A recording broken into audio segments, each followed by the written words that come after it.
turn it on now. Don't worry. Hold this. Gotta hurry and run late for my meeting. Like this? Yeah. You're just not going to be here, or what? Are you going to talk? No, that's right. Go ahead.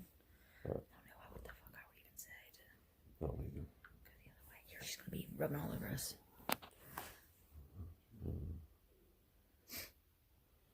Waiting for the host to come on. Hello. Just want people to see if you're on mute. Join audio. Call over internet. Hello. Yeah, girl. Hello.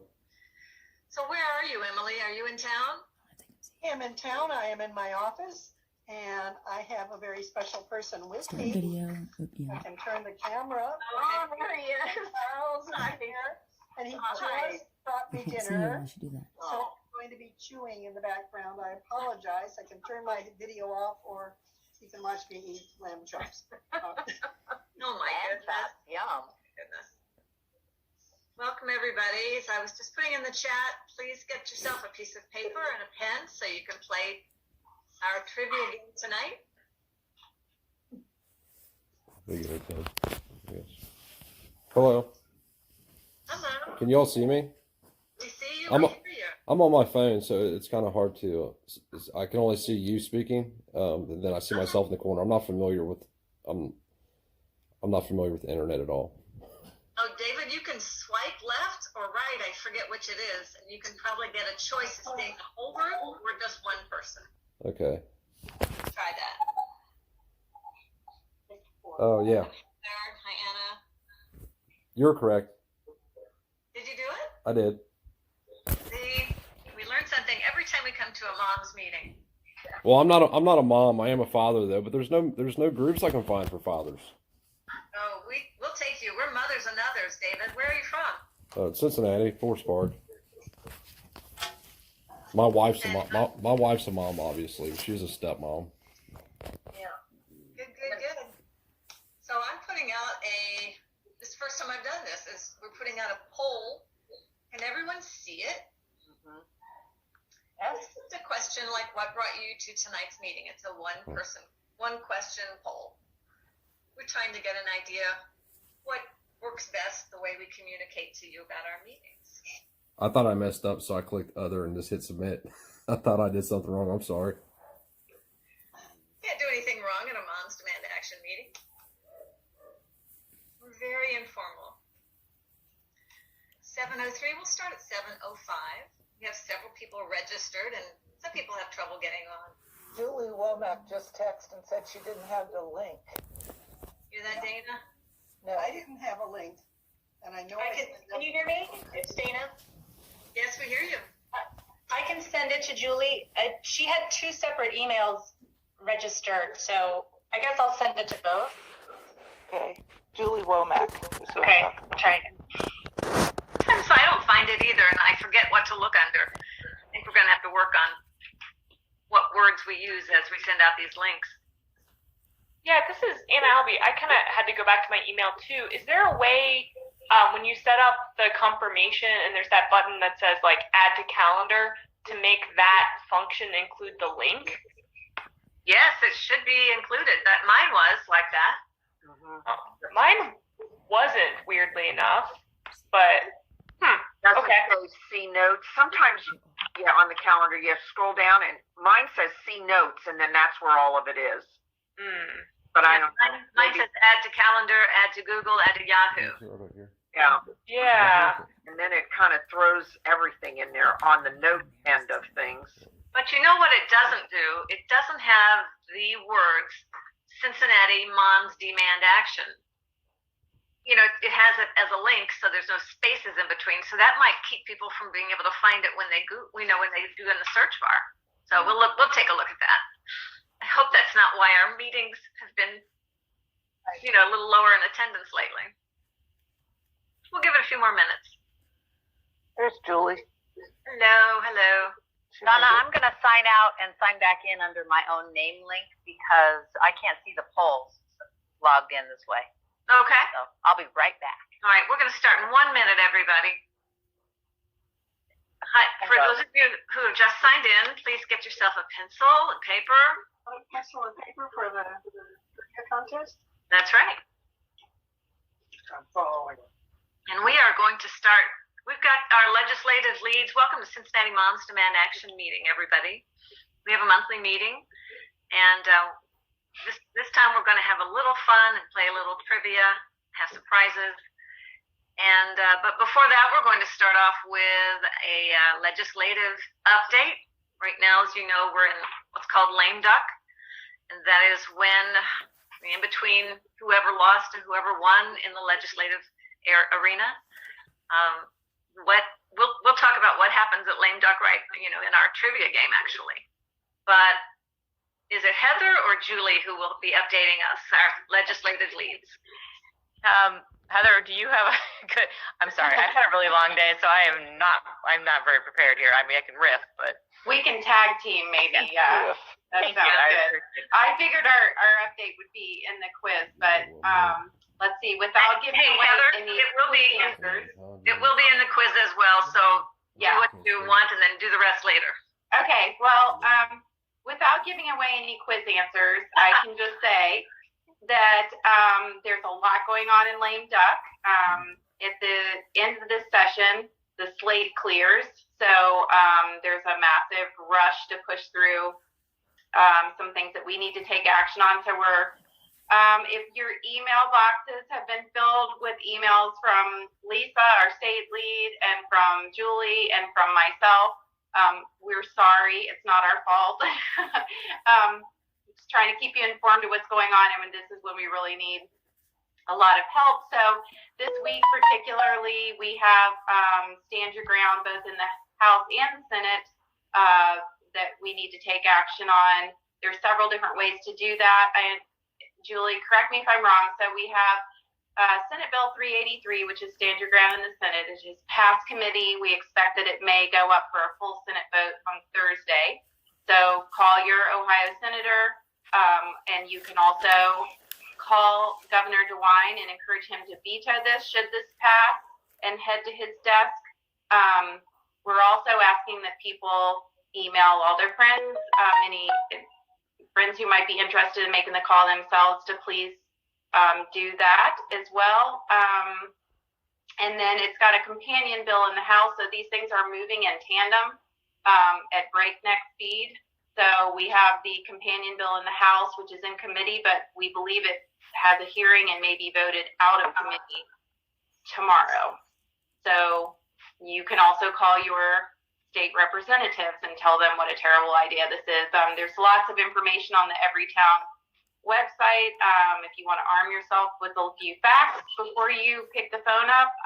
Another great thing to spread is to text Ohio to 64433, and that will put you directly through, correct me if I'm wrong, Julie, I think that sends you directly to DeWine. I believe so, yes. Yes. Can I ask a question, please? Sure.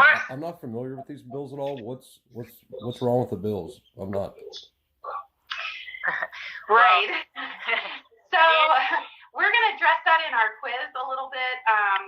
There's a lot of misperception, I think, about the stand your ground bill. Some people think that means that they couldn't defend themselves in a situation in their own home, or anyway, that I don't want to give too much away on the quiz, but this version of the bill that they're trying to push through, it would make Ohioans less safe. And we can definitely answer more questions about that when the quiz questions come up. But if I say too much more, I might give the answer away. So that's okay if you give the answer away, but we will address it. It is one of the quiz questions. So yes, two of them I think address that specifically. So, so glad you asked that, David. We do have a lot of questions about who we are and what we do, and some current things going on as well. So without further ado, we've got people still coming in. I think we're going to go ahead, and does anyone else, the leads, want to say a few words before we start? Yeah?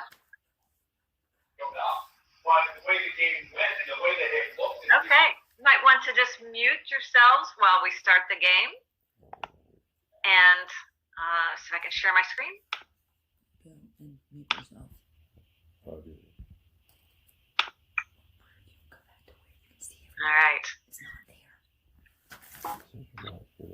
So I just want to start off real briefly by saying a few things about what we did last year. As I went through all of my meeting notes with all of you, and I was just amazed at the many ways that we did connect, even though we were unable to connect. So we heard from Supersedes, an organization that helps students know their rights in the legal system.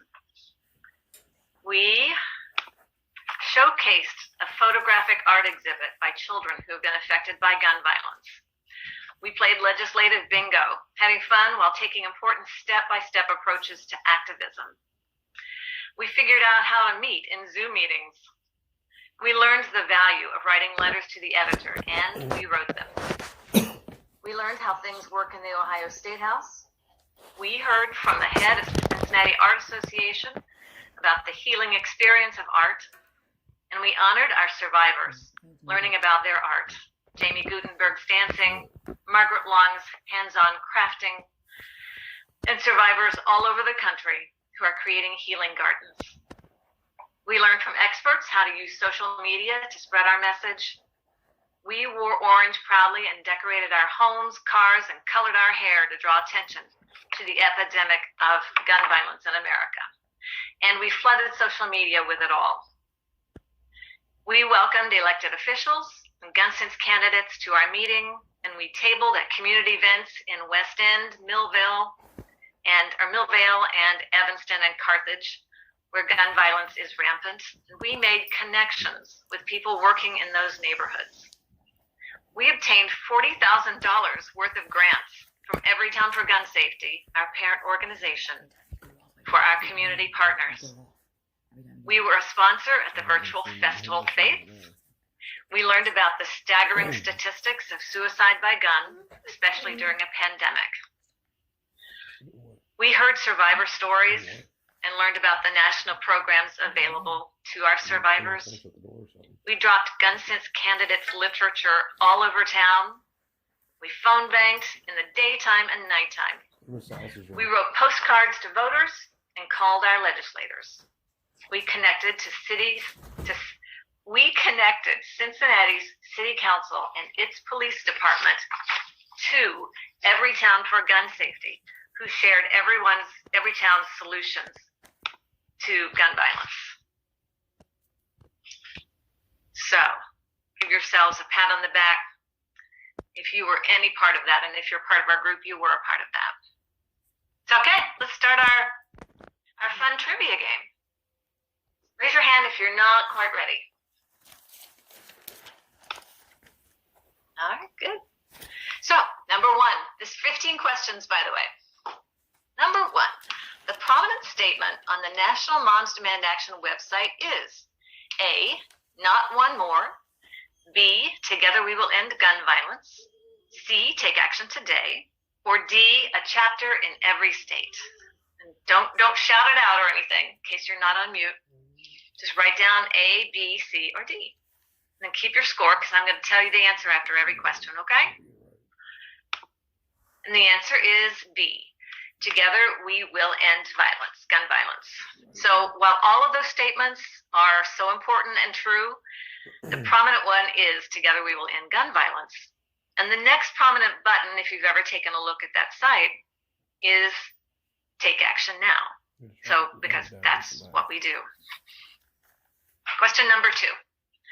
Shannon Watts, the founder of Moms Demand Action, was formerly A, high school physics teacher, B, wedding planner, C, airline pilot, or D, stay-at-home mother of 5. And the answer is D, stay-at-home mother of 5. So if you're new to the movement, you may not know that Shannon started this group from a Facebook page while raising her 5 kids at home. And she was formerly communications executive director. Number 3. This year's Moms Demand Action hosted a rally to release the first round of A, Moms Demand Action gun sense candidates, B, National Survivor Network volunteers, C, rural communities with new chapters, or D, new community partners.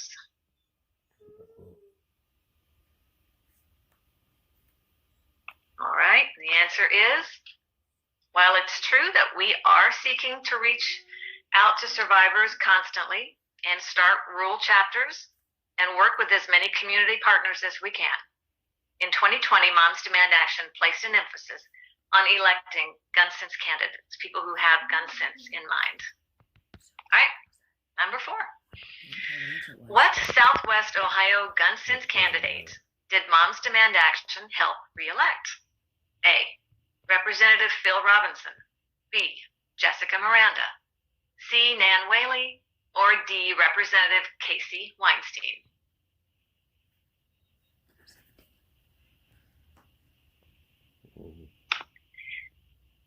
And the answer is Jessica Miranda. And at this point, I wonder if Michelle wants to talk a little bit about that. Okay, let's see. Am I up? Yeah, I'm unmuted. So actually, when you look at the Gun Sense Distinction Program, just to put it in perspective, even by state, we had over 3,000 Gun Sense Distinction candidates this year that won or was awarded that status, Gun Sense. And we had about, I think Rebecca's on here, about 75 candidates that achieved that status in Ohio. And when you break it down, of course, we had priority candidates where, it was critical seats to either flip or protect. Of course, we wanted all of them to win. But there were 3 seats that we marked as re-election or protection. We wanted to protect their seat, and they were in a re-election campaign, so we did not want them to lose that seat. And one of them was Jessica Miranda. We also had Casey Weinstein and Phil Robinson. So all 3 of those that we were hoping to protect, and they worked very hard themselves on their campaign with so many others, they were protected. And also, just to put in perspective, in Gun Sense candidates, when you look at over 3,000 in the nation, 100 of them were actually Moms Demand Action candidates, and 43 won their races across the nation. 2 of them won congressional races. They're in the House of Representatives, Lucy McBath, and then a Congresswoman Marie Newman in Illinois. So it just gives you a little bit, and of course we had Paul Ryan here in Ohio win as a congressional candidate. So, but as far as moms, we also had a Moms Demand Action member run for office here in Ohio, and she was actually able to flip her seat, and that was Monique Smith. So it just gives you a little idea, number-wise, Moms Demand Action members versus total numbers. And we also had, in Rebecca, we talked about this the other day. We had our, I believe for Ohio, it was the very first Gun Sense candidate, because we are nonpartisan, who came from is part of the Republican Party. She actually won her seat in a recount. She was reelected, and that was Stephanie Coonsey. Okay, so that representative was the first Republican Gun Sense candidate. Again, we want all candidates to achieve this distinction status. This is big news. And Rebecca reminded us the other day, it's not only big news for Ohio, this is big news nationally, because, we want, like I said, we want all candidates to be able to run on this issue and support common sense solutions to end gun violence. So that's a little bit about what happened in a nutshell. All right. Very cool. Question number 5. In August 2020, the New York Attorney General filed a lawsuit seeking to A, rebuild New York's background check system, B, ban assault weapons in New York, C, dissolve the nonprofit status of the National Rifle Association, or D, ban stop and frisk policies.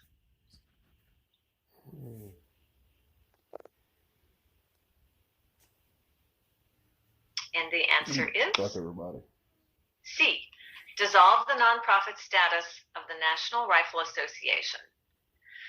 So the NRA has strayed from its core purpose to serve outdoorsmen and hunters. Major investigations and lawsuits have uncovered extortion, corruption, and even a failed coup attempt. Let's go on to number 6. Stand Your Ground, SB 383 in Ohio, which passed out of committee and will be voted on by the full Senate on Thursday. Let's see if this is still right. I'll ask Julie or Heather to talk about that. Anyway, let's assume that it's going to be this Thursday. Would allow Ohioans to defend themselves with lethal force in their own home. That's A. B. Defend themselves with lethal force if they were attacked and had no means of retreat. And C. Legally kill someone who they think might harm them in a public space. Give you a few minutes to look over that again.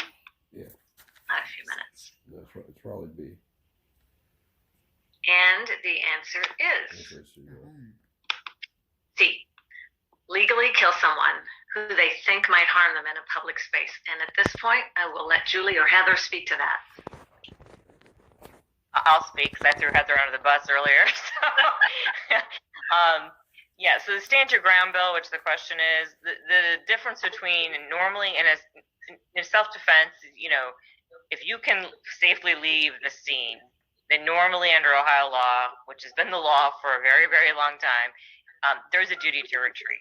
Not in your home, and not if you're trapped in your car, but if you have an ability to leave, for example, there's cases where somebody has an altercation outside someone's house, person is standing in the doorway, you could literally close your door and go inside your house to avoid the altercation. This bill would strip that. They would say, no, if something's happening, you can just take out your gun and shoot. So it's basically taking away the duty to retreat when you can safely retreat. If you're in a situation where you cannot safely retreat, you can always have the right to use deadly force.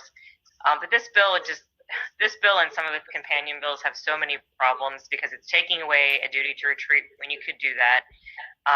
It's also minimizing the seriousness of the injury you have to be facing.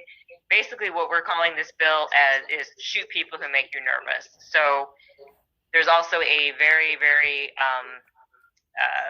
I'm sorry, my brain is not working today.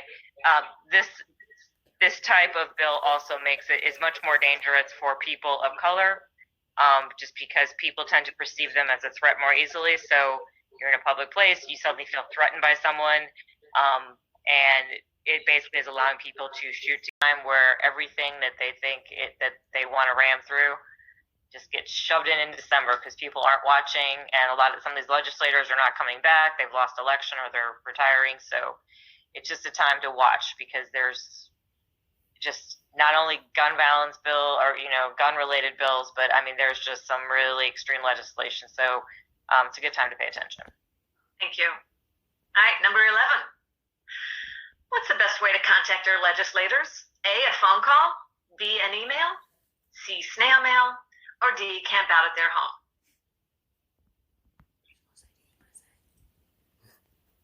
And the answer is a phone call.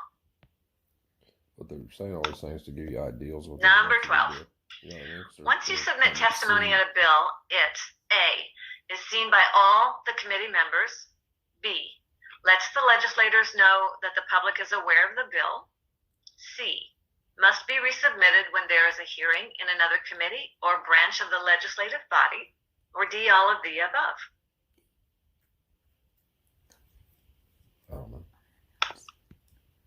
And the answer is all of the above. Aren't you glad you just listened to Julie a moment ago?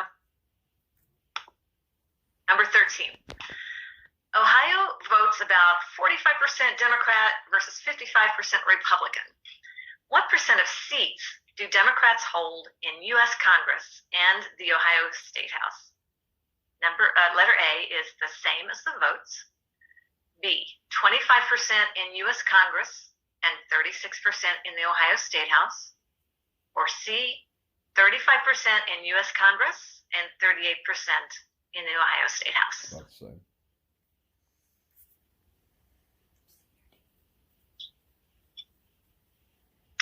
And the answer is 25% in the U.S. Congress and 36% in the Ohio State House. That's not right. Called Not- gerrymandering. Yeah, I'm going to get to that. I'm going to let you talk to that in just a minute, Julie. Number 14. The term for the practice of dividing or arranging a territorial unit into election districts in a way that gives one political party an unfair advantage in elections is A, filibustering, B, gerrymandering, C, reapportionment, or D, censuring.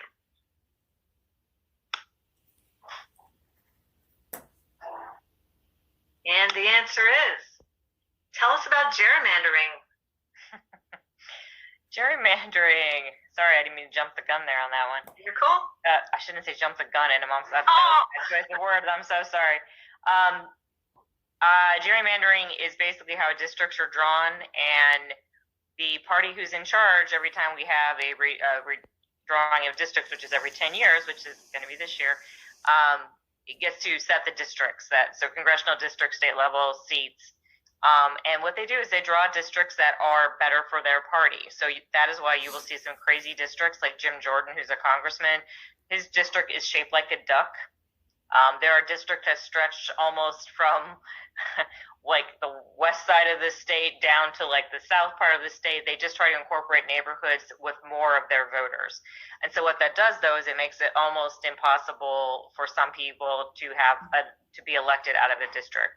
What a lot of people say is that, in a democracy, the voters pick their representatives, but in gerrymandering, the representatives pick their voters because they're picking the people that they know are going to elect the people that they want in that office. And so Ohio is very gerrymandered, and it's heavily gerrymandered for Republicans, which is why you see, even though we vote close to 50-50, we only have 25% of the federal representatives and only 36% at the state house. We have Republicans hold a supermajority at the state house, which is clearly not democracy in a 50-50 vote. Tell us again what a supermajority is, Julie. A supermajority means they have enough votes to be able. I'm sorry, my dog is near the door. They have enough votes to basically override a veto if they get all their members to vote for it. Sorry, we're 2 seats shy of breaking the supermajority, and we did not. We were hoping to do that this last election, but basically it means they can push through anything they want, and really the minority party has no control over that. So the governor, the House, and the Senate in the state, they are all held by a certain party. Yes. So the Republicans are a supermajority, and they have enough votes to basically do whatever they want to do, and the Democrats really have no means to stop them by voting. The last question is 15. Which of the following bills has not been introduced in the legislature? A bill to reduce training requirements to carry a weapon in a school building. A bill allowing guns in bars. A bill permitting guns to be carried on college campuses. Or a buyback program for citizens wanting to turn in assault rifles. I'll give you a minute for that one.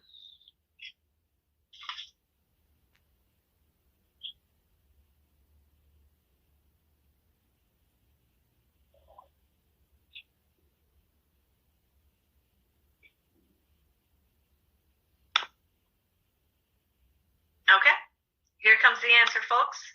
It's D, a buyback program for citizens wanting to turn in assault rifles. So I'm going to go back to that.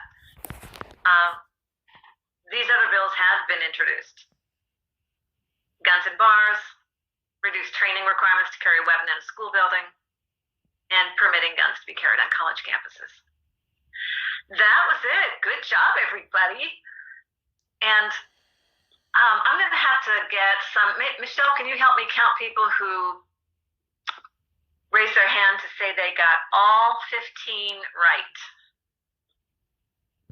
Raise your hand if you got all 15 right. Just Okay, wait. I've got to get another view here. keep your hands up there, folks. I got them all right because I wrote them. We got it. You can raise your hands with the reaction button also. Yep. That's true. We could be high tech and do it that way. Once you raise your hands. Unmute yourselves, guys, so we can hear you.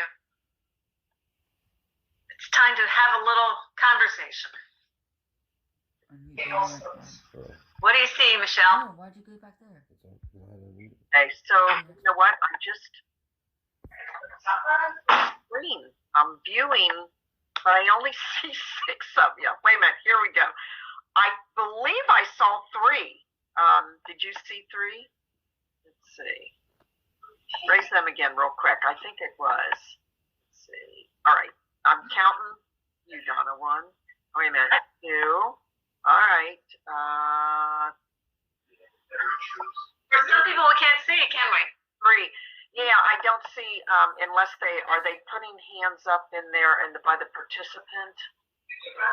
Okay, I still see 3. Maybe people should put in the chat how many. I saw Donna. Put your name in the chat box, folks, if you. Yeah, that could be better. Yeah. How many? Should we all put in there how many we got right? Or you want to go one? Well, I still don't know if anyone got them all right. Do we? I saw 3. But Put it in the chat box, people. There we go. Good. Thank you, David. Yeah. Oh, there we go, Anna. Thank you. Okay. There's. Some of them were leads, so we want to go with. Where you want? Yeah, unfortunately. Yeah, Yeah. I believe they were all leads. Yeah. You want? I count 11. There's 11. All right, good. Anybody with Linda? There's a 13. 11. Any 12s out there? 10. I'll raise the kids. 13 is a good score. It is. Yep. This is a good score. Did anyone else get 13? Like, Or did anybody get 14, right? Is that what you just asked? So 13 could be the 13 could be the winning number if you don't get your name in the chat box. Yeah, it looks like it. I'd say 13. Congratulations, Linda Overholt. Yes. Yay! There we go.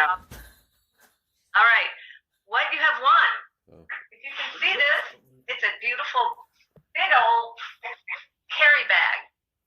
It says "We Can End Gun Violence" in the latest logo for our Wear Orange campaign. Give her some treat.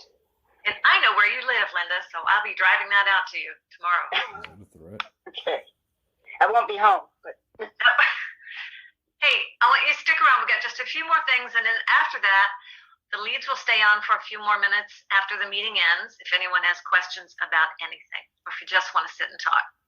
So I did have tiebreakers in case we did have more than 1 or 2 winners. I don't need them, but let's just go through this.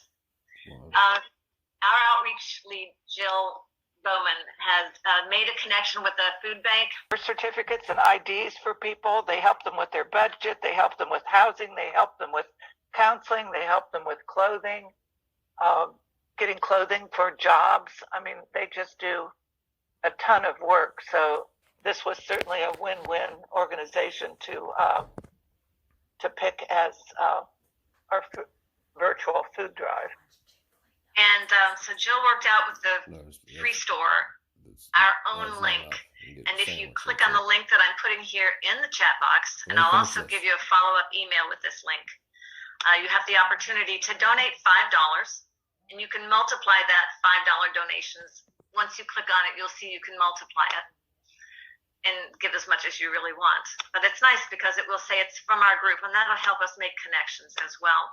So let's just go through this. I had 2 more little questions for you because I found this very interesting when I went to find out more about the food bank as well. Cincinnati Free Store Food Bank provides meals to A, 16 Ohio counties surrounding Cincinnati, B, the downtown Cincinnati area, 15-mile radius, C, 20 counties in Indiana, Ohio, and Kentucky, and D, Hamilton County. And the answer is, imagine that, 20 counties in Ohio, Kentucky, and Indiana. Wow. All right, so there you go, folks.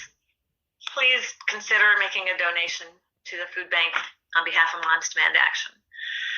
And number 17, and the final one, if you just for the fun of it, when talking to your friend about how to become a Moms Demand Action supporter, tell her A, text READY to 64433. B, enter her email at momsdemandaction.org/act. Come to the next meeting, or any of the above. We should amend that to enter her or his email. We should. In honor of David, who's brave enough to be here with us tonight. Yes. Yes, his or her. Indeed. Thank you. So I was listening to, in closing, if anyone else wants to say anything before this, go ahead. I'll pause a minute.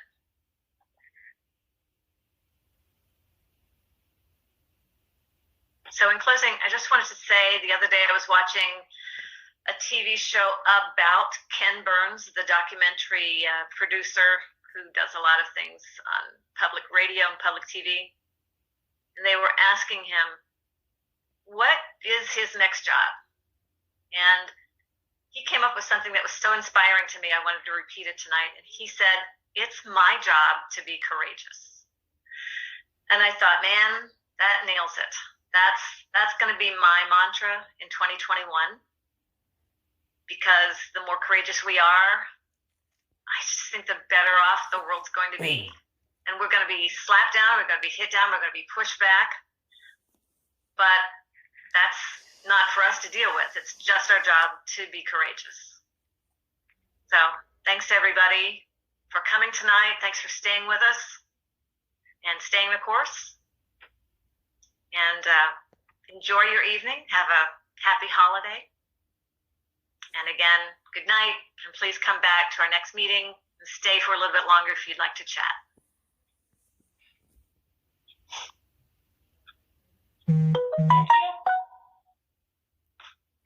I had some questions about the bills you guys were talking about what's so bad about those bills. I'm totally unfamiliar with them. I have no clue really what they're about other than what she just said, which wasn't very, it didn't really explain it.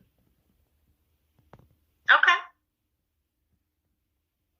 Essentially, David, and people can certainly speak to this also, is the GOP legislators essentially want to get rid of any rules or regulation concerning guns. They want to reduce the age that people can purchase guns.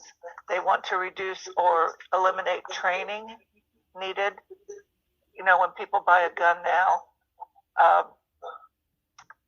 they're required to, if they're doing a concealed carry, they have to have an 8-hour course to learn about some of the safety aspects of guns, and they want to get rid of that. They want to authorize people to carry guns in demonstrations and feel free to shoot someone if they make them feel uncomfortable. Excuse me. I think I misunderstood what you just said. No, you didn't. No, what did you say? What they're going to be proposing is you can carry a gun in a demonstration, like what is happening, you know, throughout the country. Okay. And you won't be penalized if you shoot somebody there. You can say they made you feared for your life or you were uncomfortable with them. Jill, is that stand your ground you're referring to there? I think it's the other. What is that one that Doug Rogers talks about that they've got all?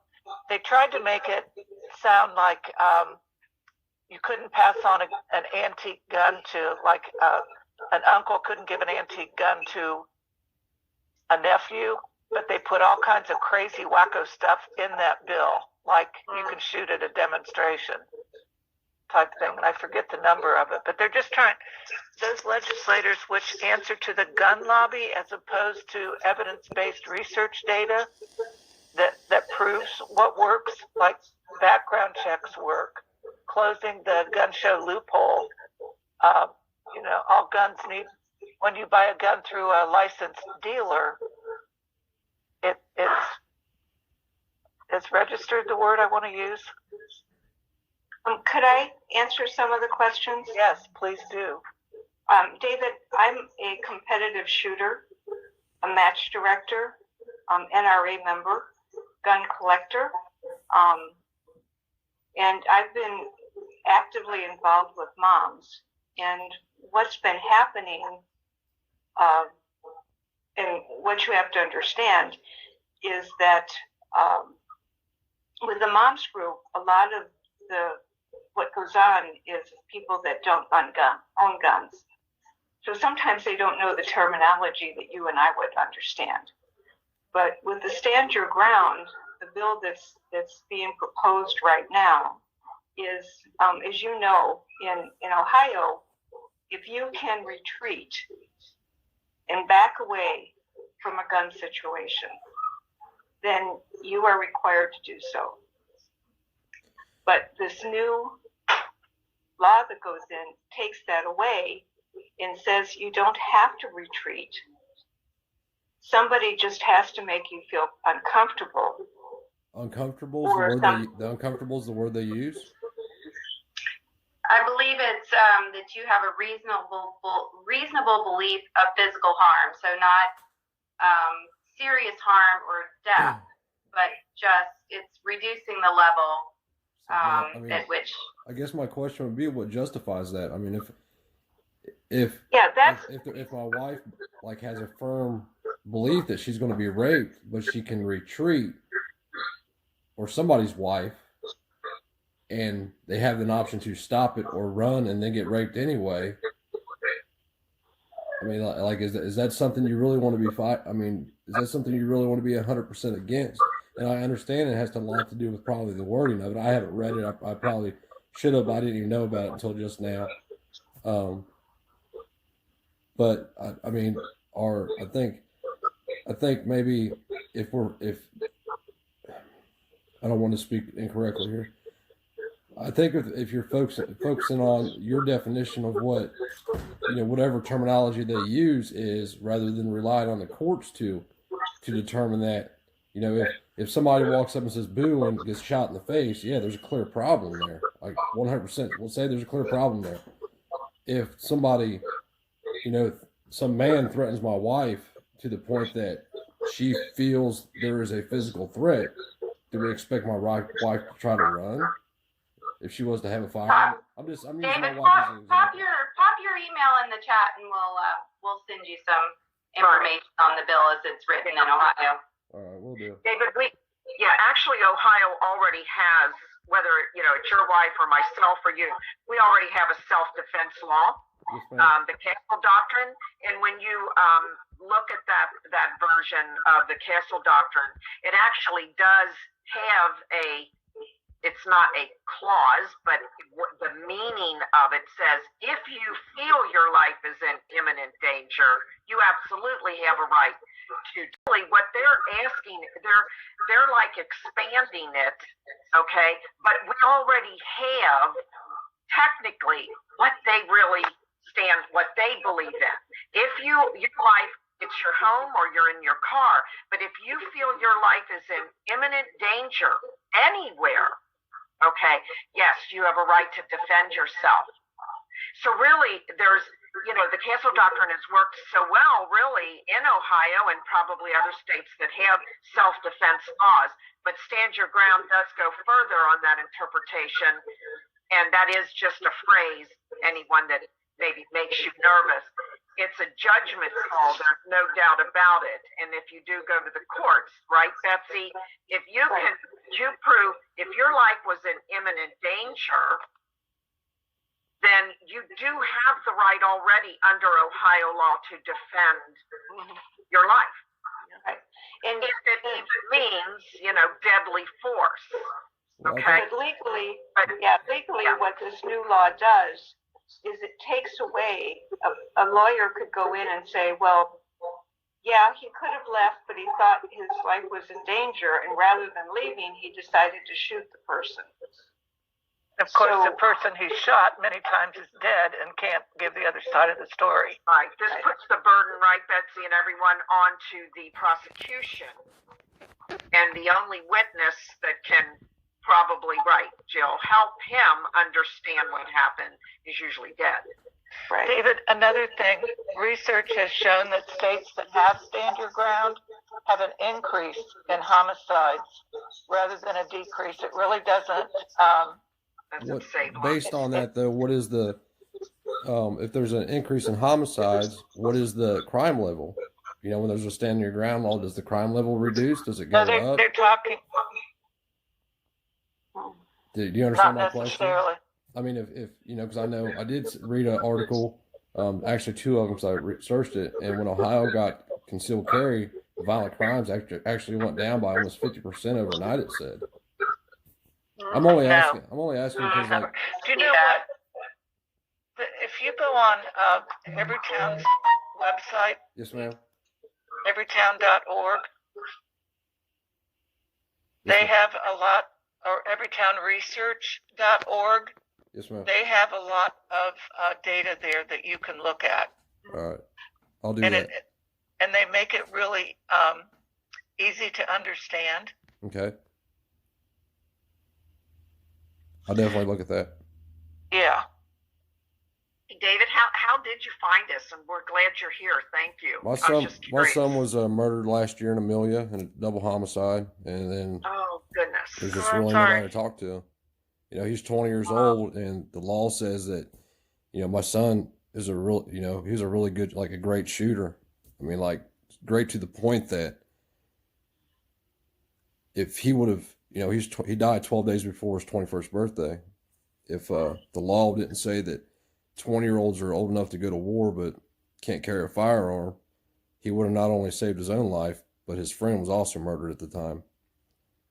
So, you know, Moms also has a survivor network, right, where you can connect with other survivors. I just should probably give him Jackie's comfort.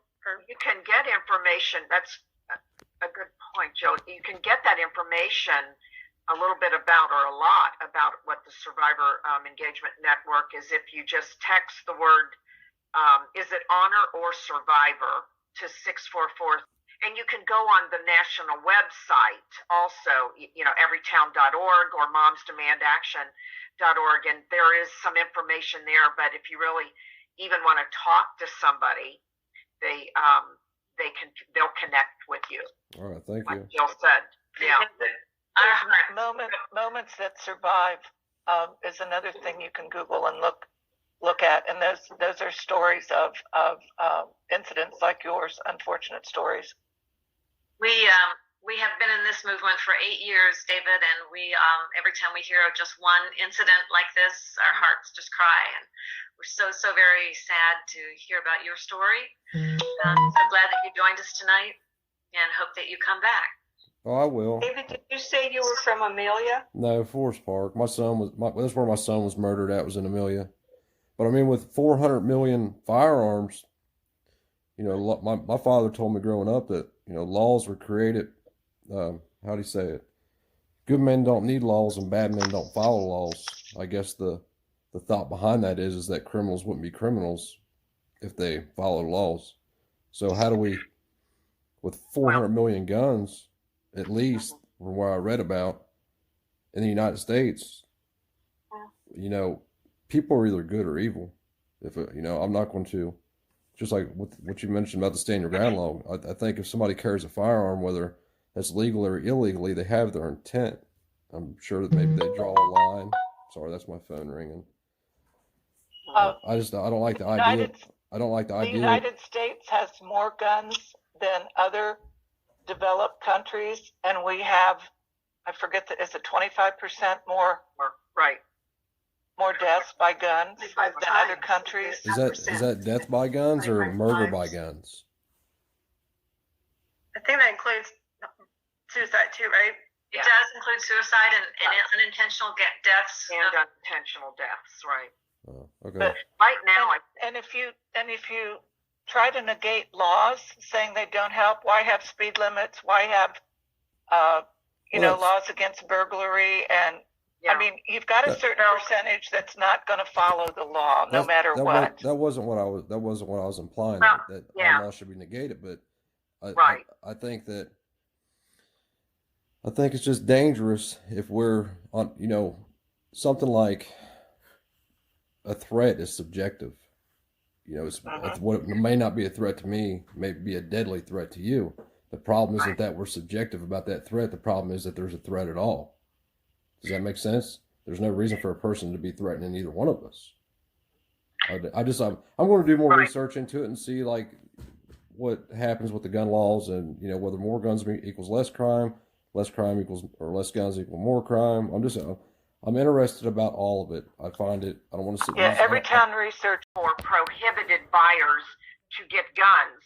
And when you were saying we have what 400, 500 million guns, and like Jill was saying, if guns made us safer, we would definitely should be the safest nation in the world, right? But overall, if you look at that number, 40% were probably obtained, and this is a rough estimate, from a private dealer or an unlicensed dealer that does not require background checks. And we know background checks works because it's already prohibited 3 to 4 million, I think it is, buyers that should not have guns. They were already prohibited from getting it. So our goal is to tighten up the dangerous loopholes. And that's why it even allows domestic abusers to get guns. And that's why our three main legislation that we... If a domestic abuser can get a gun, isn't the problem that the domestic abuser's not in jail? Not so much that he can get a gun. I mean, if somebody is so dangerous, why are we letting these people out of jail? I mean, like my son's... Unfortunately, domestic abuse laws aren't very strict. Ohio has two major loopholes, and we're trying to mirror the federal law, so that will help empower our law enforcement to be able to take action. Yeah, you're right. That it's uneven. Some, you know, from just listening. But just listening to this, it's dangerous. I mean, like I don't know a lot about this, but I do know a few things. I know I have the right to religion. I have the right to freedom of speech. If I choose to, I have the right to keep and bear arms. Now we start dabbling in, well, we need to be licensed, or I need to say when you can. When does that carry over to I need to say when you can have a Zoom meeting about whatever, about this, or you need to have a license in order to be able to talk in public. And well, I mean, you have a hold on, one more second. The only reason I'm saying this is because one can make a great argument that speech is far deadlier than any firearm, and one way to look at it's Hitler. His speech killed millions of people. Yes, firearms did it, but if they only had sticks and stones, those people would have died from sticks and stones. A lot of them died from gas that was legal at the time. I think, David, we're arguing that everyone has a right to life first and foremost, before others have a right to, have guns. We should all have a right to live our life without the fear of just some random person on the street pulling out a gun and shooting us because they thought we were threatening.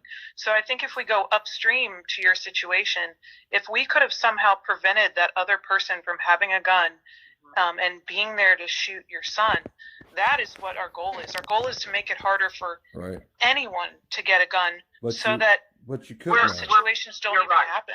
Everything we do, David, is based on research and data that shows it saves lives. But the genie's out of the bottle. So we're going to support anything. We're going to support any regulation that saves lives, and we're going to oppose any gun legislation that we know does not decrease gun violence or save lives. So that's the whole premise of what we operate on. And again, you're right. We're not going to save them all, but boy, if we can save one, we truly feel we have the responsibility to do so in any way that we can legislatively. On that topic, real quick, even if you took the gun away from the man that murdered my son, nothing, if you want to kill him with a knife, was to stop him. But if it only saves one life, a law that says 20-year-olds that are 12 days from their birthday can't carry a firearm is what killed my son. My son should have been able to be armed. He was a grown man. And the law that says that 20-year-olds that can go fight for our freedom, they have to pay taxes.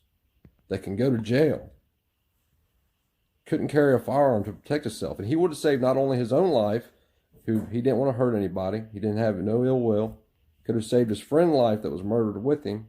And you can look it up. He was killed at the same apartment complex Deputy Brewer was. The only person that would have died is the person with ill will. 12 days. I have a question, David. Yes, was your son's incident, was it a surprise type thing? Did the shooter? Yeah, well, from what we know, at first because they tried usually it's the element of surprise that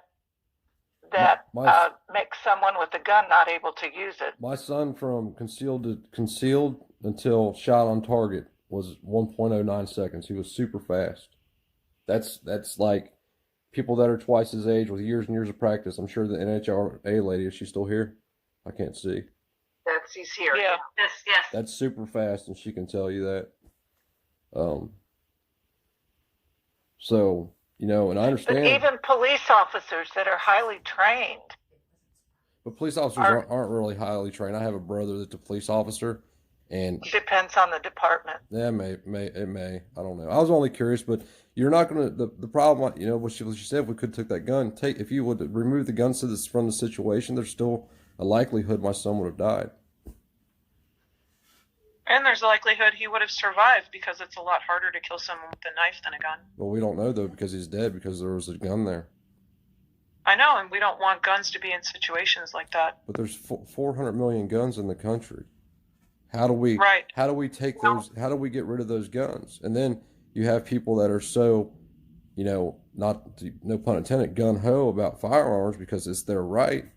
Then if you say you can't, you know, well, we're going to take these firearms away. Then how long before they're saying, well, you know what, we don't want Muslims in the country. We're going to take your religion away, or we don't need Catholics here. How about we'll take that away? David, I heard an analogy that helped me. Every amendment has limits. It's not unlimited. And, you know, just like with the free speech, you can't go in a theater and yell fire. Ma'am, with the second amendment or any amendment, I mean, most everybody has a right to buy an airplane ticket. Well, but what that person doesn't have the right to do is open the plane door during flight and harm others. Right, just because you want to harm others. But to back up real quick on the analogy, you can go into I can go into a crowded theater and say, "Hey, everybody, I'm going to yell fire, don't do nothing," and scream fire, and there's nothing illegal about that.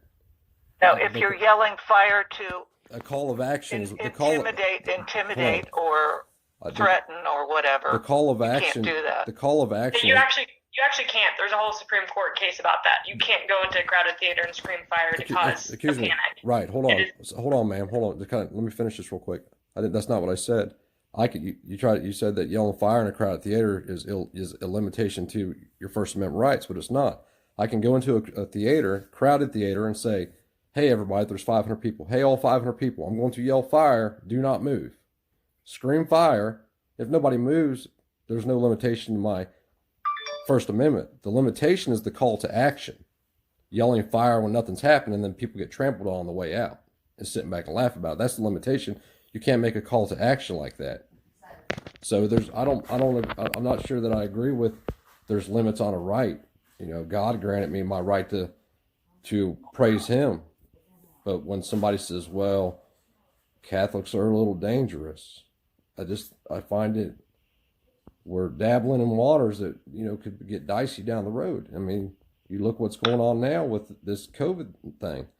You know, the Holocaust started with Jews not to be able to buy food and groceries from stores that were not owned by other Jews. Who decides where it stops? And that's my problem. I'm not saying you're wrong at all. I'm just saying, at what point do you say your wife has the ability? I mean, who makes those decisions? Like I said, for somebody that may not be intimidating to me at all, my wife's 100 pounds. Does she got to turn around and run away? Or somebody else's wife that carries? My wife don't have a firearm. We don't even own firearms.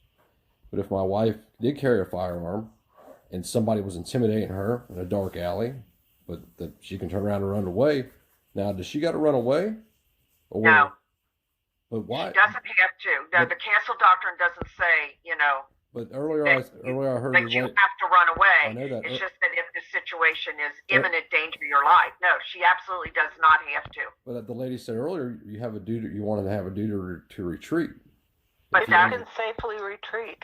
If you can say, if you can de-escalate, right, Joe? If you can safely walk away, right? But it's not a law that says you have to run away if you're 100 pounds and your attacker is 200 pounds and is, pointing a gun at your face. It does not say. So it's still the cancel doctrine does not mean that you must run away. So it's still so it's still subjective then, and by shutting that door, we are now limiting somebody what they can do. Right? It doesn't shut the door. No, it actually allows them to save their life if they feel they're in imminent danger. Okay. But if the person, but who decides? I guess I should have just asked it a different way because I know that sounded terrible. I'm not against you all. I'm wanting to gain a better knowledge of all this. I find you're it. asking questions. Yeah. I find it fascinating that I would never tell somebody they can't do something. My rule is you don't harm me. I'm not going to bother you. That's my rule to life. I treat everybody equally. Well, that's kind of what we all need to do. Right, I agree with that. Yeah, that's all we want. But I don't know how many people still here. If you're not somewhere to decide to see what happens, who decides how valuable my life is at that moment? The same people that decided how valuable my son's life was? A law that says 20-year-old men, my son was 12 days. 12 days before being able to legally carry a pistol in Ohio. My son carried a pistol all the time illegally. Not because he wanted to harm anybody. Because he wanted to be safe. He wanted to be safe. That was it. Had no intent of ever harming on nobody. My son would never harmed a fly. But a law that said 20-year-olds, all 20-year-olds, a blanket statement, can't carry firearms, is what killed my son. When you distill it down to its smallest factor, that's what killed my son. Because that person who had evil intent, that wanted to kill my son was there by chance. Purely bad luck. So David, I just want to say that we do have to limit our time here tonight, but just think about all I'm saying is think about the unintended consequences. Because who do I point at to say you're responsible for the law that killed my kid? You point to the law. The person who killed your kid. Well, I mean, the person who killed my kid, the person who killed my kid was going to do it regardless. He's evil. I feel like I'm losing my mind because I've just gone around. But somebody's got their TV on. But listen, David, again, thank you so much for all of these.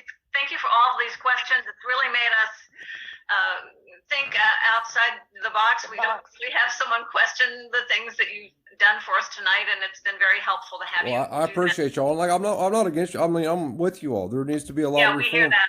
I find it, what if the gun lovers get empowered and they say, you know what, you all can't have Zoom meetings no more.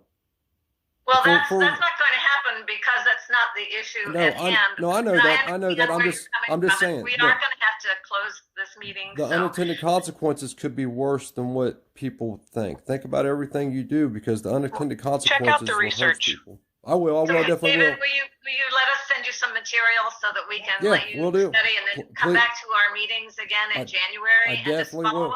I definitely will. Let us know your thoughts. Thanks, David. Yeah. Thanks, everybody. Thank you so much. Thank you all. Have a good night. Thank you. Bye-bye. Bye. Yeah, they wanted me out. They didn't like it at all. Motherfuckers fucking me, I'll fuck you up. See, they don't know what they're talking about, people. Like, they go to every town for gun safety. That's their answer for everything. Go to every town for gun safety. They'll tell you they got all of it there. They know what's going on there. Should have asked them if you could ask them questions in between now and January. Yeah, I'm going to. There was a way to contact them. I got your phone, so you're gonna have to upload it, and then you should probably just. I got to edit it though. You have to download U-Cut so I can edit it.